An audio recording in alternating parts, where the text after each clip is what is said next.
ہم کہاں کے سچے تھے. قسط نمبر 4. بعض دفعہ میرا دل چاہتا وہ روئے، گڑ گڑائے، مجھ سے فریاد کرے، مجھ سے معاف کرنے کی بھیک مانگے، اور میں اس کی بے بسی پر کہہ لگاؤں. اور پھر ایسا موقع مجھے مل ہی گیا تھا. ایک دن میں رات کو اسٹڈی میں کام کر رہا تھا جب وہ میرے پاس آئی تھی. مجھے آپ سے ایک بات کرنی ہے. کرو. میرے فائنل ایئر کے پیپرز شروع ہونے والے ہیں اگلے ہفتے سے. میں پیپرز دینے کے لیے لاہور جانا چاہتی ہوں. تم نہیں جاؤ گی؟ پلیز مجھے جانے دیں. میں نے 2 سال محنت کی ہے، میری محنت ضائع ہو جائے گی. پلیز مجھے امتحان دینے دیں. پہلی دفعہ اس کا لہجہ التجائیہ تھا. مشل نے بھی تو بہت محنت کی ہوگی، مگر وہ بھی امتحان نہیں دے رہی، اور جب وہ امتحان نہیں دے رہی تو تم بھی نہیں دو گی. میں کبھی آپ سے کچھ نہیں مانگوں گی، کبھی کوئی شکایت نہیں کروں گی. بس صرف میری یہ بات مان لیں، مجھے پیپرز دینے دیں. 1 بار نہیں، 100 بار نہیں. میں کبھی بھی تمہاری بات نہیں مانوں گا، نہ آج نہ آئندہ کبھی. وہ چند لمحے خاموشی سے مجھے دیکھتی رہی، پھر یکدم رونے لگی. آپ مجھے ایسے جرم کی سزا دے رہے ہیں جو میں نے نہیں کیا. میرے لیے میری تعلیم کیا ہے آپ نہیں جانتے. میرے لیے مشل کیا تھی تم تو جانتی تھی. پھر تم نے اسے اور مجھے کس چیز کی سزا دی تھی؟ تعلیم تو کوئی شے نہیں ہے جس کے بغیر نہ رہا جا سکے. اگر میں مشل کے بغیر رہ سکتا ہوں تو تم بھی تعلیم کے بغیر رہ سکتی ہو. وہ میری بات پر روتے ہوئے اسٹڈی سے چلی گئی تھی. بہت سکون ملا تھا مجھے اس کے آنسوؤں سے. یوں لگا تھا جیسے میرے اندر کی بھڑکتی ہوئی آگ کچھ مدھم سی ہو گئی تھی. پھر امی نے مجھے مجبور کرنے کی کوشش کی تھی کہ میں اسے امتحان دینے کے لیے لاہور جانے دوں، مگر وہ بات کیسے مان سکتا تھا جس سے اسے کوئی ریلیف ملتا. سو میں نے امی کی ساری منت سماجت کو بھی نظر انداز کر دیا. وقت آہستہ آہستہ گزرتا جا رہا تھا. ہماری شادی کو 1 سال ہونے والا تھا. اب اگر کوئی مہرین کو دیکھتا تو شاید اسے پہچاننے میں دیر لگتی. وہ پہلے سے بہت بدل چکی تھی. ملگجے لباس میں ملبوس بکھرے بالوں کے ساتھ وہ ہر وقت کسی نہ کسی کام میں لگی رہتی تھی. اس کی گندمی رنگت اب زردی مائل ہو چکی تھی. وہ پہلے سے بہت کمزور ہو چکی تھی. بعض دفعہ میں اسے بہت غور سے دیکھتا تھا. میں دیکھنا چاہتا تھا کہ وہ یہ سب کب تک اور کیسے برداشت کرتی ہے، کب اس کی ہمت جواب دے گی، اور کب وہ کہے گی کہ اب اور وقت اس گھر میں نہیں گزار سکتی. مگر عجیب بات تھی کہ وہ ایسا نہیں کر رہی تھی. اس کے چہرے سے پتہ ہی نہیں لگتا تھا کہ اس کے پاس کچھ ہے یا نہیں. ہماری شادی کو 1.5 سال گزرا تھا جب ایک دن ایک حادثے میں مہرین کی امی کے مرنے کی اطلاع ملی. میں نے امی سے کہا تھا آپ جانا چاہتی ہیں تو جائیں، مگر مہرین نہیں جائے گی. میں چاہتا تھا کہ مہرین روئے، چلائے، مجھ سے جانے کے لیے التجا کرے تب میں اسے جانے دوں، مگر اس نے ایسا کچھ بھی نہیں کیا. امی مجھ سے لڑتی رہی تھی، مجھے بد دعائیں دیتی رہی تھی، اسے ساتھ لے جانے کے لیے اصرار کرتی رہی تھی، مگر وہ بالکل چپ تھی. اس نے امی سے کہا تھا خالہ آپ اصرار نہ کریں، مجھے کہیں نہیں جانا ہے، یہ سب میری سزا ہے، مجھے برداشت کرنا ہے. آخر میں نے مشل کو مارا تھا تو تمہیں احساس ہونا شروع ہو گیا کہ تم نے مشل کو مارا تھا. میں نے سوچا. امی اکیلی لاہور چلی گئی تھی. وہاں سے نانی امی نے فون کر کے مجھے کہا تھا کہ میں اسے بھیج دوں. سب چاہتے تھے کہ وہ ایک بار اپنی امی کا چہرہ دیکھ لے، پھر ہی انہیں دفن کیا جائے، مگر میں نے اسے جانے نہیں دیا. اس نے مجھے کہا بھی نہیں، پھر میں اس پر اتنی سخاوت کیوں دکھاتا. امی خالہ کے 10ویں کے بعد کراچی واپس آ گئی تھی، اور کتنی ہی دیر وہ اس سے لپٹ کر روتی رہی، مگر اس کی آنکھوں میں آنسو نہیں آئے. انہیں چپ کرواتی رہی جیسے مرنے والے سے صرف امی کا تعلق تھا، اس کا نہیں. خالہ کے مرنے کے بعد امی نے مجھ سے بات کرنا چھوڑ دیا تھا. انہیں اگر مجھ سے کوئی کام ہوتا تب بھی وہ میری بجائے ملازم کو کہتی. میری کسی بات کا جواب وہ نہیں دیا کرتی، اور مجھے اب اس کی زیادہ پرواہ نہیں تھی. ایک بار میں نے ان کی پرواہ کی تھی اور تب مشل زندگی ہار گئی تھی. اب کس چیز سے محروم ہوتا میں. مجھے یاد ہے اس ماہ جب میں انہیں مہینے کے آغاز میں کچھ روپے دینے گیا تھا تو انہوں نے ہاتھ کی اشارے سے مجھے منع کر دیا تھا. نہیں اسود، اب مجھے تمہاری کسی چیز کی ضرورت نہیں ہے. اس روپے کا میں نے کیا کرنا ہے؟ جو پہلے کرتی تھی وہی کری. وہ کتنی دیر مجھے بہت عجیب نظروں سے دیکھتی رہی. مجھے پہلی بار ان کی آنکھوں سے خوف آیا تھا. انہوں نے اپنے تکیے کے نیچے سے چابی نکال کر میری طرف اچھال دی. اس الماری کی دراز کھول کر دیکھو کتنا روپیہ بھرا ہے اس میں. اوپر سے نیچے تک تمہیں نوٹ نظر آئیں گے، مگر میں ان نوٹوں کا کیا کروں؟ جو روپیہ خرچ کر سکتی ہے وہ پیسے کے لیے ترستی ہے. میں کوئی زیور، کوئی کپڑا، کوئی چیز اس کے لیے نہیں لا سکتی. تو میں اس روپے کا کیا کروں؟ وہ اپنی بات ادھوری چھوڑ کر پھوٹ پھوٹ کر رونے لگی تھی. میں ان کے کمرے سے باہر آ گیا. مشل بھی تو خود پر کچھ نہیں خرچ کر سکتی، پھر اس پر کسی کو ترس کیوں نہیں آتا؟ کیا صرف اس لیے کہ وہ قبر میں ہے اور دوسروں کو قبر میں پہنچا دیتے ہیں؟ ان پر کتنی جلدی رحم آتا ہے لوگوں کو. میں نے اپنے دل میں سوچا تھا. کچھ وقت اور گزر گیا تھا. مہرین اب بالکل ایک مشین کی طرح کام کرتی تھی. اب وہ خود ہی پورے گھر کا کام کرنے لگی تھی. چھٹی کے دن وہ ماربل کے فرش کو دھونے بیٹھتی اور گھنٹوں اسی میں لگی رہتی. اگر چیزوں کو صاف کرنے لگتی تو بہت سا وقت اسی میں لگا دیتی. میرے جوتے پالش کرنے لگتی تو پوری الماری جوتوں سے خالی کر کے چمکاتی رہتی. ہم دونوں کے درمیان بہت سرسری سی بات ہوتی تھی. وہ بھی صرف اس وقت جب مجھے کسی چیز کی ضرورت ہوتی تھی، ورنہ کئی کئی دن تک ہم دونوں ایک دوسرے سے بات نہیں کرتے تھے، کوئی گفتگو نہیں ہوتی تھی۔ میں اس سے کوئی بات کرنا بھی نہیں چاہتا تھا، اس کے پاس جھوٹ اور منافقت کے علاوہ اور تھا بھی کیا۔ پھر انہی دنوں وہ بیمار رہنے لگی۔ شروع میں نے اس بات کی پرواہ نہیں کی، مگر ایک دن وہ صبح اٹھی ہی نہیں۔ پھر انہی دنوں وہ بیمار رہنے لگی تھی۔ شروع میں نے اس بات کی پرواہ بھی نہیں کی، مگر ایک دن وہ صبح اٹھی ہی نہیں۔ 7 بجے جب میں اٹھا تو وہ تب بھی اپنی جگہ پر سو رہی تھی۔ مجھے کچھ حیرت ہوئی، پچھلے 2 سال میں ایسا کبھی نہیں ہوا تھا کہ وہ میرے جاگنے سے پہلے نہ اٹھ چکی ہو، مگر اس دن وہ نہیں اٹھی۔ تب ہی میں نے اسے آواز دی تھی، مگر کوئی جواب نہیں آیا تھا۔ پھر میں نے اسے کتنی بار پکارا تھا، مگر تب بھی اس میں کوئی حرکت نہیں ہوئی تھی۔ میں نے اس کے پاس جا کر اس کے منہ پر سے کمبل ہٹایا تھا۔ اس کا چہرہ آگ کی طرح سرخ تھا۔ میں نے دوبارہ اسے اٹھانے کی کوشش نہیں کی اور تیار ہو کر آفس چلا گیا۔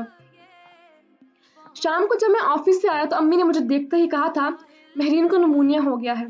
میں نے کسی رد عمل کا اظہار نہیں کیا۔ میں نے ڈاکٹر کو بلایا تھا، اس نے کچھ دوائیاں لکھ کر دی ہیں، وہ کہتا ہے اسے آرام اور اچھی خوراک کی ضرورت ہے۔ میں اب بھی چپ رہا تھا۔ تم کچھ بولتے کیوں نہیں؟ کیا بولوں؟ لاکھوں لوگوں کو نمونیا ہو جاتا ہے اور وہ ٹھیک بھی ہو جاتے ہیں۔ ہاں، کچھ مر بھی جاتے ہیں، مگر مہرین ان لوگوں میں شامل نہیں۔ ٹھیک ہو جائے گی، وہ بہت ڈھیٹ ہے، اسے تو صرف مارنا آتا ہے۔ میں یہ کہہ کر بریف کیس اٹھا کر اپنے کمرے میں آ گیا تھا۔ وہ ابھی بھی سو رہی تھی۔ میں خاموشی سے لباس تبدیل کرنے کے لیے ڈریسنگ روم میں چلا گیا تھا۔